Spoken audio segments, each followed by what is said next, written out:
Todo o catecismo, por exemplo, esse catecismo aqui, é do Papa São João Paulo II. Ele tem um documento que começa, a Carta Apostólica Letamur Magnopere. Então, ele vai, Letamur Magnopere significa alegramo-nos grandemente. Então, a grande alegria do Papa em ter feito esse novo catecismo. E uma Constituição Apostólica, a Fidei Depositum, depósito da fé, que ele vai apresentar. O responsável por organizar esse catecismo foi o então cardeal Ratzinger, que depois se tornou o nosso querido Papa Bento XVI. Se Deus quiser, será santo também, né? Então, eu vou explicar um pouquinho, antes de eu falar do outro antigo, vou explicar um pouquinho desse. Então, sempre existiram muitos catecismos. Tem o catecismo das crianças, da primeira comunhão, e aí cada paróquia, cada diocese elabora o seu. Não existe uma obrigação de todo mundo seguir o mesmo catecismo, né? O importante é seguir a doutrina da igreja. Então, existem muitos livrinhos, muitos catecismos. A gente aqui tem o nosso, na administração apostólica. Tradicionalmente, os catecismos são de pergunta e resposta, para ficar fácil de decorar, né? Então, existiram, e existem, né? Porque não foram queimados, ainda existem, catecismos mais bem elaborados, que não foram escritos para os leigos. Por exemplo, hoje em dia tem muito um alvoroço com o catecismo de Trento, como se fosse a última e única Coca-Cola do universo. Não, né? O catecismo de Trento, para começo de conversa, está lá no comecinho lá do catecismo. Ele é um resumo da doutrina da igreja. Então, o que é o catecismo? O catecismo é um resumo da doutrina da igreja. Não tem tudo, mas é um resumo bem elaborado, né? Dos princípios, dos dogmas, dos sacramentos, dos mandamentos, das leis da igreja. Então, o catecismo o mais famoso, assim, bastante antigo, é o catecismo do Concílio de Trento, que foi depois do Concílio de Trento, ou seja, ano 1500 e bolinha. Então, esse catecismo foi escrito para os párocos, não foi nem para os padres. Eu não era nem para eu ler, porque só o padre João Neto, porque foi para os párocos. Para quê? Para que os párocos pudessem catequizar os fiéis. Então, esse costume de ter o catecismo paroquial é muito antigo, vem lá do início da igreja, né? E alguns, talvez os senhores saibam que muito tempo atrás, algumas décadas atrás, a missa só podia ser feita de manhã. Era proibido fazer missa depois do meio-dia, então tinha que ser de manhã. E o jejum eucarístico, ele começava meia-noite e era jejum absoluto, você não podia nem beber água. E conta-se que era o terror das crianças da primeira comunhão escovar o dente no dia da primeira comunhão, porque se bebesse um pouquinho d'água não podia fazer a primeira comunhão. Então, imagine o pobre do padre, né, que ele talvez na roça tivesse que andar a cavalo, né, naquela época não tinha meio de transporte assim como fácil como hoje. Então ele ia celebrar uma missa às 11 da manhã numa capela bem longe. Tanto ele ia estar sem beber água desde a meia-noite, água, comer qualquer coisa, né? E o povo também, quem fosse comungar também não podia, né? Depois essa lei foi diminuída para 3 horas. Depois foi diminuída para 1 hora, que é o que rege hoje. Então, essa lei da igreja, as leis da igreja, elas podem mudar. Então, os costumes também, alguns costumes podem mudar. Então, por isso que existem diferenças dos catecismos. Não é porque agora é uma igreja nova, então vamos... Não. Se isso aqui tiver alguma coisa nova, então tem alguma coisa errada, né? Não pode, porque a doutrina é sempre a mesma. Mas, o que eu falei dessa história da missa de manhã, é porque havia o costume, quando a missa só podia ser de manhã, que à tarde houvesse o sermão, né? O sermão nem era muito costume ter na missa o sermão. Tanto é, se os senhores observam, quando a gente vai fazer o sermão, a gente tira o manípulo, né? Faz sem o manípulo. porque é como se o sermão não fizesse parte da missa. E se fosse o púlpito, né, aquele negócio que a gente sobe, né, naquelas igrejas, por exemplo, lá no Carmo, lá em Campos, tem o púlpito ainda. Então, se o padre for fazer o sermão no púlpito, ele tira também a casula, fica só de estola, né? Então, essa é uma norma da liturgia. Então, o sermão, ele, hoje em dia, sim, mas antigamente não. Então, hoje em dia, sim, a gente tem que fazer o sermão no domingo. Na semana não é obrigatório, mas no domingo, sim.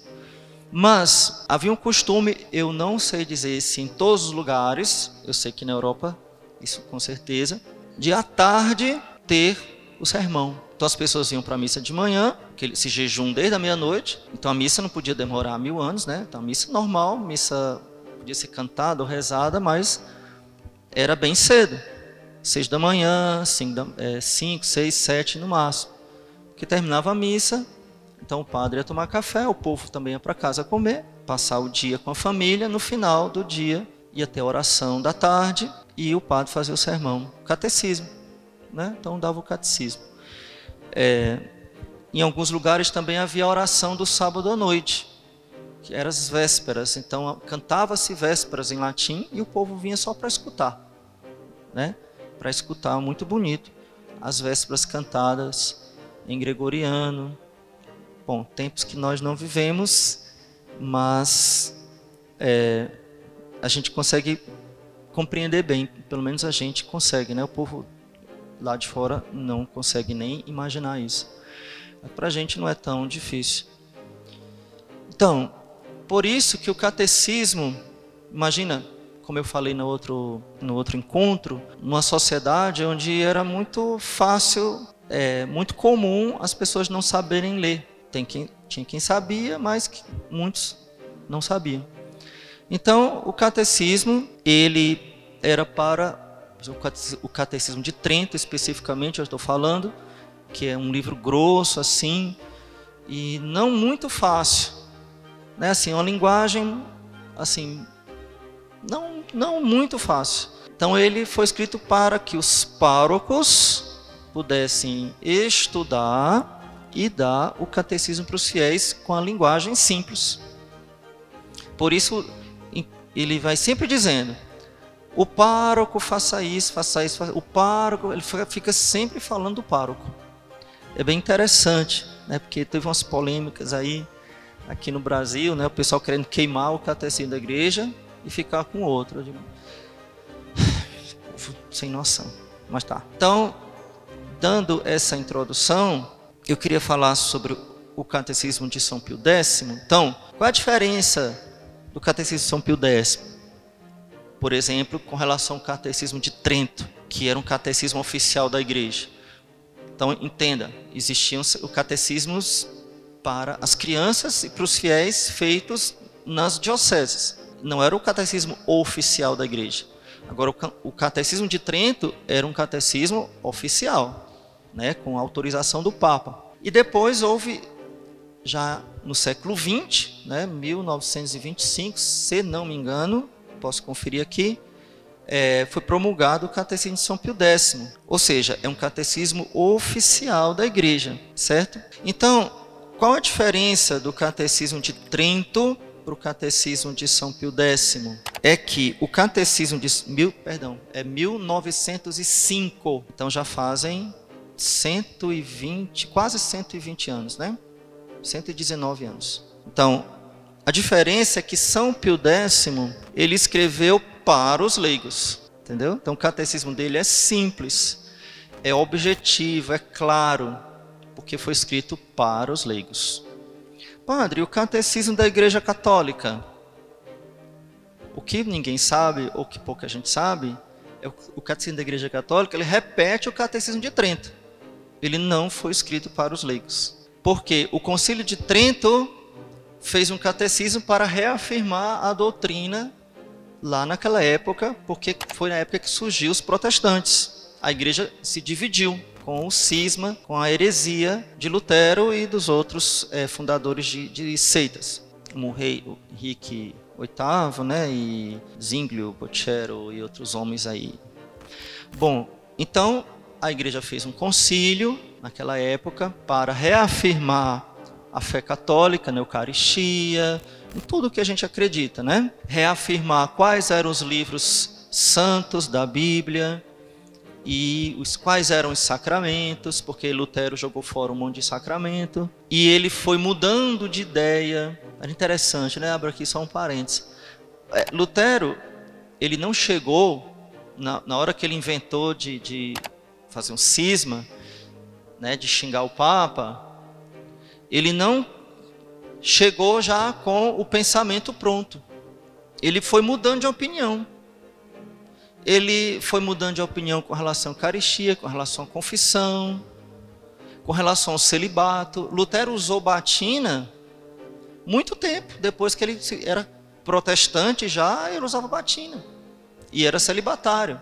Até que o pessoal disse, você tem que dar exemplo. Você fala que Roma é isso, que Roma é aquilo, você ainda está vestido de frade. Tira essa roupa, vai casar. Aí ele achou pouco, não só tirou a batina, como tirou uma freira do convento e casou com a freira.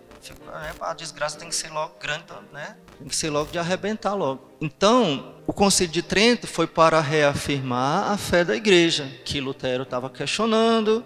Antes dele haviam outros, tá? Por exemplo, os valdeses. Os valdeses, vocês nunca ouviram falar nessas coisas, graças a Deus, mas vamos ouvir agora. Os valdeses, acho que era um padre, não sei se o nome dele era Valdez, uma coisa assim. E ele achava, ele botou na cabeça, que esse pessoal bota na cabeça as coisas, né? E um monte de gente seguiu ele, que tinha que ser pobre para ir para o céu. E que a igreja era rica e não sei o que, tinha que ser pobre, então todo mundo tinha que ser pobre e vamos deixar tudo. Na mesma época, surgiu um cara que não era doido, mas que decidiu ser pobre por amor a Jesus, São Francisco de Assis. Vocês imaginam, quando São Francisco chegava, naquela época não tinha televisão, não tinha rádio, não tinha energia elétrica, não tinha celular, não tinha nada disso. Então São Francisco chegava para pregar com os frades, o pessoal recebia ele a pedrada, porque pensava que eram os valdeses, entenderam? Olha a confusão. E São Francisco não, ele era obediente ao Papa, foi lá no Papa pedir autorização, né? Era católico, santo, né? Não santo. Mas tem essa seita dos valdeses aí que existe até hoje, mas só que eles desistiram de ser pobre. A pessoa começa a ser pobre, dura assim um mês, né? Depois, não, eu quero um queijinho, né? Aí muda de ideia rapidinho. Esse pessoal da Teologia da Libertação, o pobre, né? Foi falando de pobre, né? Aí eu sei dessa história que me contaram.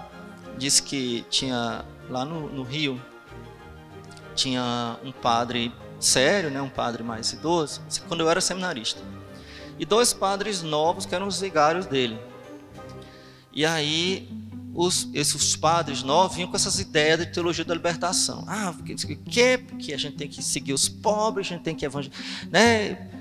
Como grande novidade, né? A igreja 2000 anos sempre serviu os pobres. Agora eles acham que inventaram a roda, né?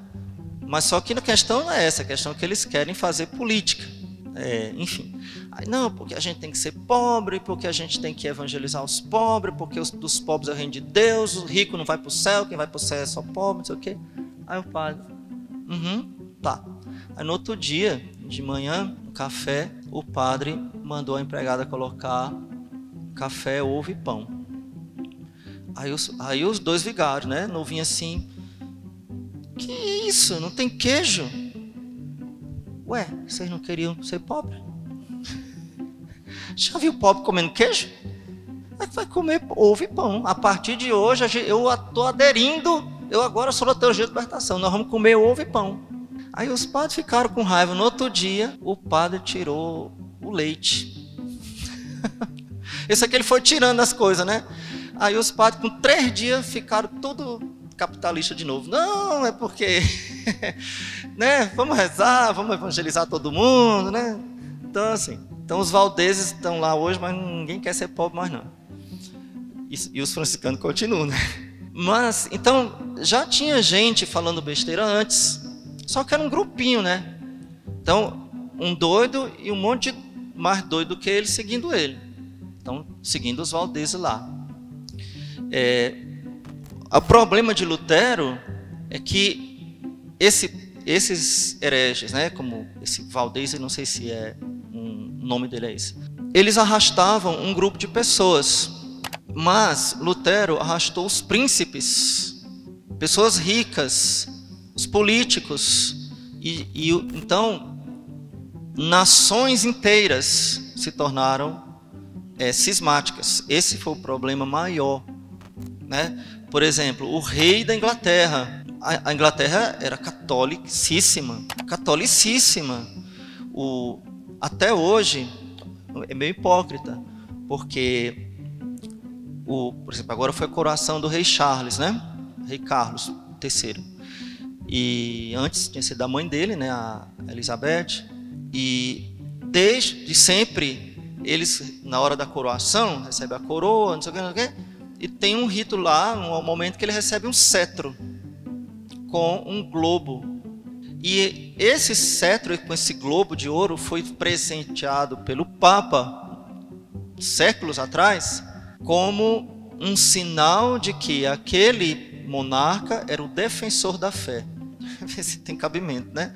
O defensor da fé. Aí o Henrique VIII fundou uma outra fé e matou gente por causa disso, né? Tem o santo como é o nome?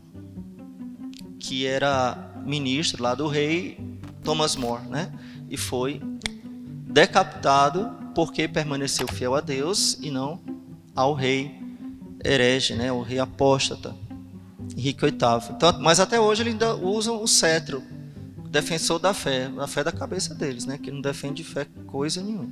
Então, aquela época foi muito difícil, porque foi um cisma na igreja toda, nações inteiras, Suíça, Alemanha, Inglaterra. Então, várias nações tornaram-se a nação toda, cidades inteiras tornaram-se protestantes. Então, foi muito complicado. Então, a igreja fez o Concílio de Trento para reafirmar a fé católica. Nós cremos nisso. E tudo que Lutero tinha dito, ou esses outros diziam, de heresia, a igreja falava, não é assim, é assim. E quem não acredita nisso, anatema sit, seja excomungado. E aí, depois do Concílio de Trento, surgiu o Catecismo do Concílio de Trento, que era para os padres reafirmarem a fé católica, baseado num documento da igreja muito importante, que era o Catecismo, né? Eu falei que era difícil, mas não é difícil demais, ele só é um pouco mais elaborado, igual a esse. Se alguém pegou isso para ler, não é um docinho de coco, não é tão simples, tá? Ele é muito profundo, cheio de citações da Bíblia, de citações dos padres da igreja, dos documentos da igreja. Então, enrola um pouquinho assim para dar uma resposta, ele fala muito e acaba falando assim, né? Não é objetivo. Então, para a gente entender o que é o catecismo. Então, esse catecismo, voltando, ele foi escrito para que os bispos, baseados nele, elaborassem para cada diocese um catecismo para o povo. Entendeu? Isso não aconteceu. Por quê? Porque quando ele foi publicado, se eu não me engano, a primeira edição dele foi em francês, virou best-seller imediatamente. O povo comprou como se compra água no deserto, mas vendeu como água. Todo mundo queria saber, e aí, finalmente, porque ainda estava naquela época da confusão, que ninguém sabia mais em que acreditar. Depois do concílio, todo mundo, cada um inventava uma coisa diferente, uma novidade diferente. Então, quando saiu o catecismo, as pessoas, vamos lá, e agora que mulher pode ser padre? E agora que a gente pode fazer o que quiser, né? Tudo.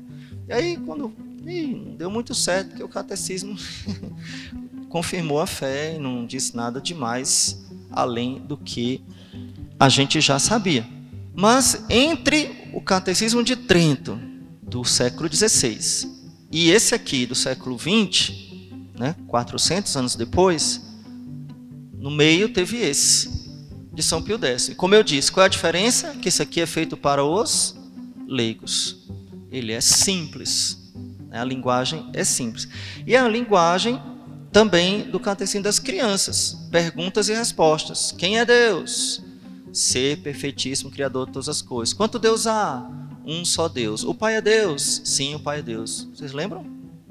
Eu nem tive esse catecismo e sei, porque eu já tive o moderno, assim, que não sei de nada. Eu sei porque eu aprendi depois, até a coruja confirmou. O catecismo, né? Porque baseado no catecismo, eu ia para o catecismo aprender sobre o amor ao próximo, a solidariedade. Isso aqui é uma ONG ou é uma igreja? Sim, eu quero saber quem é Deus, quem é o Pai, o Filho e o Espírito Santo, o que é a Eucaristia, o que são os sacramentos. O amor ao próximo é só um mandamento, né?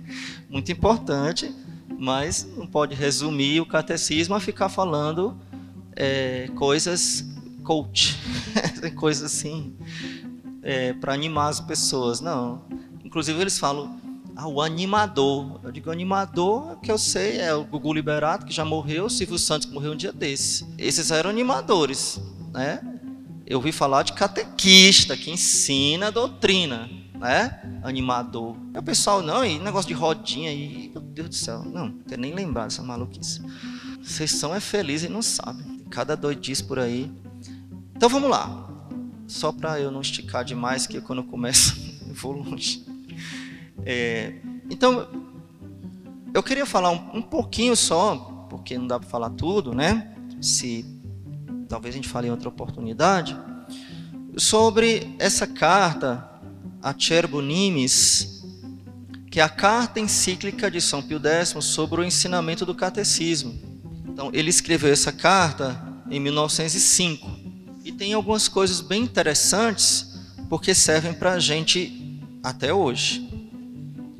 Então, claro, como eu repito, eu não vou falar tudo, mas só alguns pontos aqui do começo. Então, o Papa São Pio X começa assim: os secretos desígnios de Deus nos elevaram de nossa pequenez ao cargo de supremo pastor de toda a grei de Cristo.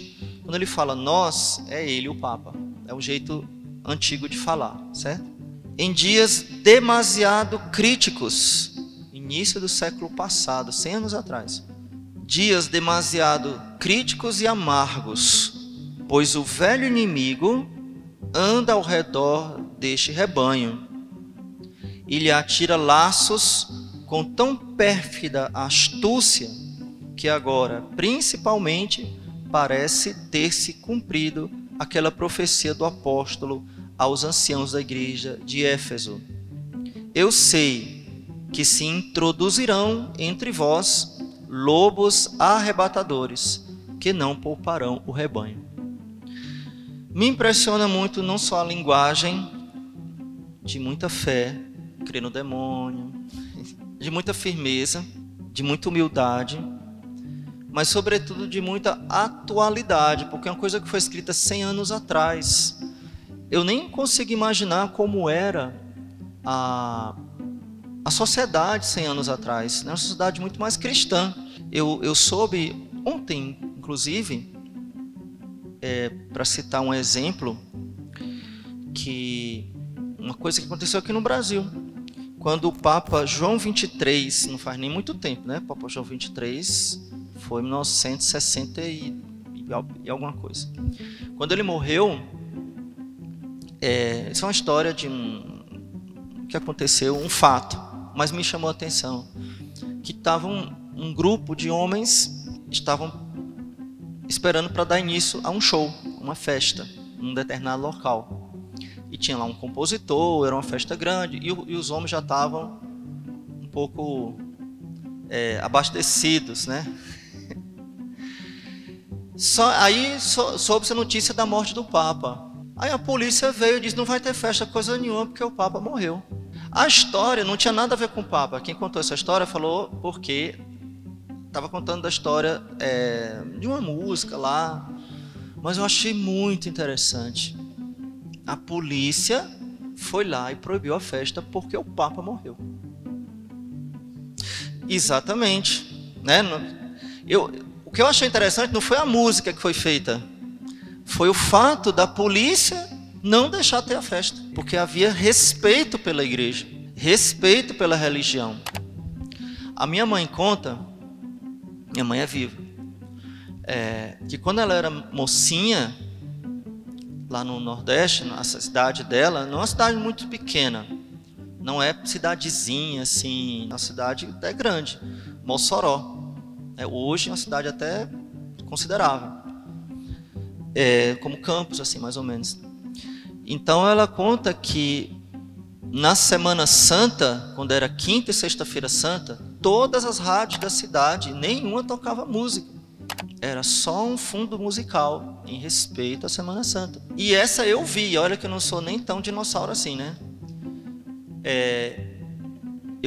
Quando eu ia de ônibus da minha casa para o colégio, o ônibus passava todo dia, fazia esse mesmo percurso, né? Passava ou de ônibus, ou de carro, ou de qualquer jeito, só tinha essa avenida principal, passava de frente a um cinema. Naquela época existia cinema fora do shopping, né? Hoje em dia os cinemas são em shopping.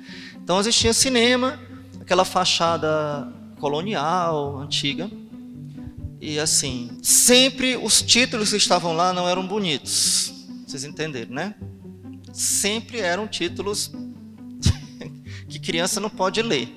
Eu passava e via aquele negócio. Mas toda Semana Santa o cartaz era A Paixão de Cristo. O ano todinho era título que criança não pode ler, mas na Semana Santa era A Paixão de Cristo. A hipocrisia 100%. Mas eu não digo nem isso, eu digo, poxa, um pouco de respeito se tinha, né? Um pouquinho de respeito pelos dias santos, né? Pela Semana Santa, pela igreja, se tinha. Isso foi para o Beleléu. Então, veja, o Papa fala 100 anos atrás, então imagino como é que não era. Imagina como é que as pessoas se vestiam, por exemplo, 100 anos atrás. Você olha aquelas fotos antigas, as pessoas todas muito bem vestidas, né? Toda muito modéstia, então a família muito preservada, todos aqueles valores cristãos ainda existiam. Mas o Papa diz, os dias críticos e amargos em que vivemos, o velho inimigo, quem é o velho inimigo? O demônio, anda ao redor deste rebanho. Isso aqui é uma menção à primeira carta de São Pedro, capítulo 5, se não me engano, que São Pedro diz, acautelai-vos, pois o demônio anda ao redor de vós como um leão a rugir, procurando a quem devorar. Resisti-lhe firmes na fé.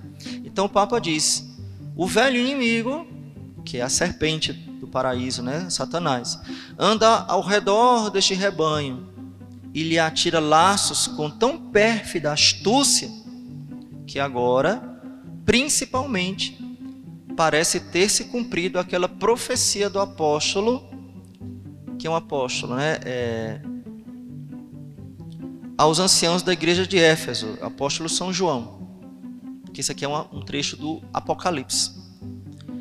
Eu sei que se introduzirão entre vós lobos arrebatadores, que não pouparão o rebanho. Então, o que me impressiona, repito, estou só repetindo a mesma coisa, porque para mim é muito impressionante, porque poderia ter sido escrito hoje, e daria certinho, né? Se introduzirão entre vós lobos arrebatadores que não pouparão o rebanho. Ou seja, próprio dentro da igreja, pessoas que são usadas pelo inimigo para dividir, para ensinar coisas erradas, ou plantar divisões, ou confusões, né? Ou coisas que, infelizmente, nos fazem ficar tristes ou preocupados. Então, o Papa vai discorrendo aqui, que eu não vou ler mais. A primeira coisa que ele vai falar é, mas qual é a causa disso? Qual é a causa dessa perda de fé? Aí ele diz, não estou me referindo às pessoas simples, que não tem tempo para nada, não tem tempo para estudar, não tem condições, né? Muitas vezes são servas de patrões muito rígidos, duros, que não deixam eles fazerem nada. Não estou falando deles, o Papa diz. Estou falando das pessoas cultas, inteligentes, estudiosas, que não têm mais a fé, ou estão perdendo a fé. Então, o Papa diz, por que isso está acontecendo? Por que as pessoas estão assim? Por que está acontecendo essas desgraças, né, na fé das pessoas?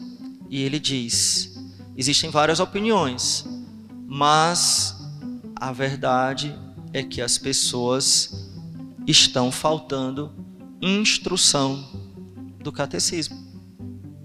Então ele vai dizer que todas essas trevas, essa confusão que está acontecendo na igreja, na verdade ele não fala nem da igreja, ele fala do mundo, né? Porque ali já estava entrando na decadência, que hoje a gente já está mergulhado até o pescoço nessa decadência, né? Então, mas ele diz que é falta do ensino do catecismo. Simples, né? Engraçado isso, porque ele não vai dar nenhuma explicação filosófica, não é porque o Guilherme de Ockham, porque o não sei o quê. Não, falta instrução. Claro, pode ter outras explicações aí mais difíceis ou mais profundas, não interessa. Mas o Papa diz, falta instrução. As pessoas não sabem mais o que é o certo e o que é o errado, não sabem mais o que aqui é a verdadeira doutrina da igreja, né? E ele diz uma coisa muito forte lá na frente. Ele vai falar muitas coisas para os padres e para os bispos. Inclusive ele dá uma ordem para o clero do mundo inteiro, que o clero dê catecismo para o povo, né? Ele fala de uma forma bem prática, bem concreta, lá mais no finalzinho, com normas. Vou só ler essas normas para vocês entenderem a seriedade com que o Papa diz que o catecismo deve ser falado. Mas antes que eu me esqueça, tem uma coisa muito séria que ele diz. O catecismo, a instrução é mais importante. Olha que parece uma coisa bem chocante. É mais importante do que o sacramento. O Papa São Pio X diz isso. Mas por quê? Ele explica, e eu vou explicar também. Porque a pessoa pode receber a comunhão, pode confessar, mas não sabe muito bem o que está fazendo. Comunga ou confessa mal, não confessa bem. Então aquele sacramento que é para ser sacramento de salvação, em vez de estar salvando a pessoa, a pessoa está endurecendo o coração, porque ela não é instruída na fé, né? Então a gente sabe que existe isso, infelizmente, né? E como hoje a gente está numa situação 1000 vezes pior do que da época de São Pio X, então é muito mais evidente quantas pessoas que não sabem mais o que é Eucaristia, né? Quantas profanações da Eucaristia a gente ouve falar, a gente vê na internet, e hoje em dia a gente sabe tudo, né? Quantas profanações da Eucaristia são feitas assim, e as pessoas nem pesam a consciência, mas as pessoas não estão nem aí, né? Então, o pessoal que é junto, comunga, o pessoal que não confessa, comunga, falta a missa, por qualquer besteira, vai lá, acha que pode comungar, e assim por diante. Ou fazem coisa pior, né? Dá comunhão para a criança chorando, tira um pedaço, dá para a criança. Já vi isso. É muito doloroso, muito triste. Estou falando da comunhão, mas confissão, né? Pessoas não confessam. Não confessam. E quando confessa é só bate-papo. Porque eu não estou me sentindo bem. Eu digo, eu quero saber o que você está se sentindo, quero saber seus pecados. Não sou psicólogo, sou padre, né? O que é que você fez? Não, é porque... Aí começa a falar dos pecados do marido. Então chama ele aqui para eu dar absolvição para ele. Porque... Não, paciência. Então, por isso que o Papa diz, né? Naquela época, né? A pessoa tem que ser instruída. Antes, se tiver que escolher, primeiro a instrução. Porque assim o sacramento vai ter fruto. Se você seguir a manada e não saber nem o que está fazendo, então a graça de Deus vem, mas cai num buraco, num saco sem fundo, né? Não fica, porque a pessoa não tem capacidade. Isso não quer dizer inteligência ou estudo. Não é isso, é fé, né? Porque até uma criança sabe que quando se ajoelha diante do sacrário é porque ali tem Jesus. Então uma criança tem que entender, uma senhorinha idosa tem que entender, mas alguém tem que explicar, né? Então, para concluir o documento, o Papa ele dá algumas ordens. Primeiro, todos os párocos hão de ensinar a todos os meninos e meninas, com base no catecismo, durante 1 hora inteira, todos os domingos e festas do ano, sem excetuar nenhum. Olha como a igreja ela era assim. Já ia prevendo as perguntas, já respondia, né? A igreja era muito precisa. Sem excetuar nenhum. Aqui, ele não fala todas as crianças, ele fala todos os meninos e meninas, para ser bem específico, né? Todos os dias santos, sem excetuar nenhum. Aquilo em que devem crer e aquilo que devem fazer para alcançar a salvação. É a coisa mais importante. O que é que eu devo crer e o que é que eu devo fazer para ir para o céu. É a coisa mais importante. Então, a primeira ordem do Papa. Gente, isso aqui é São Pio X, 100 anos atrás. Por que eu estou lendo isso aqui, né? Para a gente entender a seriedade com que o Papa levava, né? Esse ensino do catecismo. Os mesmos párocos hão de preparar os meninos e meninas em épocas fixas do ano e mediante instrução que deve durar vários dias para receber dignamente os sacramentos da penitência e da confirmação. Então, está também na conta dos párocos, ensinar por um período, né, não diz quanto, mas vários dias, os meninos e as meninas para receberem, para confessar e receber a crisma, né? Terceiro, ademais, hão de preparar com especial cuidado os rapazinhos e mocinhas para que santamente se aproximem pela primeira vez da Sagrada Mesa. Lembrando que São Pio X foi o Papa que colocou a comunhão para criança, porque antes dele só podia comungar os jovens, né? A partir dos, 14, 15 anos é que podia fazer a primeira comunhão. E São Pio X, não sei se a partir de 12, São Pio X colocou para criança a partir de 7, a partir da idade da razão. Por isso ele é chamado Papa da Eucaristia, né? Porque ele não só permitiu que as crianças comungassem, que eu acho super justo, né? Se elas não podem, eu é que não posso, né? Porque elas são puras, né? E ele é chamado Papa da Eucaristia por isso e também por incentivar a comunhão diária. Porque antes de São Pio X, as pessoas comungavam só, no máximo, uma vez por semana, mas o normal era uma vez por mês, pessoas muito piedosas. Só depois de confessar e com autorização do confessor. E São Pio X disse, não, pode comungar todo dia, estando preparados, né? Hão de preparar com especial cuidado os rapazinhos e mocinhas para que santamente se aproximem pela primeira vez da Sagrada Mesa, valendo-se para isso de oportunos ensinamentos e exortações durante todos os dias da Quaresma e, caso seja necessário, durante vários outros dias depois da Páscoa. Então ele dava uma ordem que o pároco preparasse os adolescentes na época, né, para a primeira comunhão durante os 40 dias da Quaresma e, se não for suficiente, durante também vários dias da Páscoa. Em todas e cada uma das paróquias erigir-se-á canonicamente a associação chamada vulgarmente Congregação da Doutrina Cristã. Então, ele mandou que se fundasse uma associação. Com ela, principalmente, onde suceda ser escasso o número de sacerdotes, os párocos terão colaboradores seculares para o ensino do catecismo, os quais se ocuparão desse ministério tanto por zelo da glória de Deus, como para beneficiar-se das santas indulgências com que os romanos pontífices enriqueceram esta associação.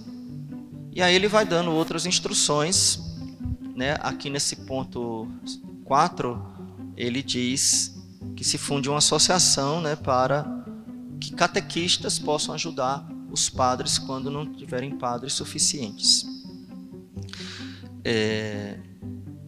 Então, o Papa Bento XVI, ele escreveu num livro, antes de ser Papa, era cardeal jovem, um negócio estranho. Porque, de onde que ele tirou isso? Parece uma profecia. Ele disse assim, eu acho que o nome do livro é Sal da Terra. Ele diz assim, a igreja diminuirá de tamanho, vai se tornar pequena e pobre, e o mundo vai ficar cada vez mais forte, até que, mas ela nunca vai acabar, porque essa é a promessa de Jesus, até que, quando o mundo, eu estou falando com as minhas palavras, tá? Mas quando o mundo perceber que está perdido, vão olhar para os cristãos e vão ver que a única solução foi justamente aquela que eles abandonaram, que é Jesus. Vão olhar para a nossa vida, vão olhar para como a gente vive, porque a gente vai viver cada vez mais diferente, né? Cada vez mais esquisito. Nós somos esquisitos, a gente casa, fica casado. É esquisito, né? É um povo estranho. Casa virgem, sei lá, é um povo esquisito, entendeu? Um povo assim estranho, né? Então o padre vem aqui falar do catecismo, olha que coisa esquisita. Né? O normal virou estranho, né? Então por quê? O mundo está tão esquisito, tão diferente, que a gente parece que é estranho. Então vai chegar um momento em que, segundo o Papa Bento XVI, naquela época ele era cardeal, que o mundo vai perceber que está errado. E aí a igreja vai permanecer em pé, mas não tão poderosa e não tão grande, mas ela vai permanecer em pé e as pessoas vão olhar para ela como a última esperança. E alguns vão voltar, né? Então que a gente persevere na fé, no ensino do catecismo, no estudo do catecismo e agradecendo a Deus por tudo aquilo que Ele nos dá. Louvado seja nosso Jesus Cristo. Ó minha Senhora, ó minha Mãe, eu me ofereço toda a vós, e em prova da minha devoção para convosco, eu vos consagro nesta noite os meus olhos, meus ouvidos, a minha boca, o meu coração, inteiramente todo o meu ser. E porque assim sou vosso, ó incomparável Mãe, guardai-me e defendei-me como coisa e propriedade vossa. Amém. Ó Maria concebida sem pecado, glória ao Pai, ao Filho e ao Espírito Santo. Agora e sempre, por todos os séculos dos séculos. Amém. Em nome do Pai, do Filho e do Espírito Santo. Amém.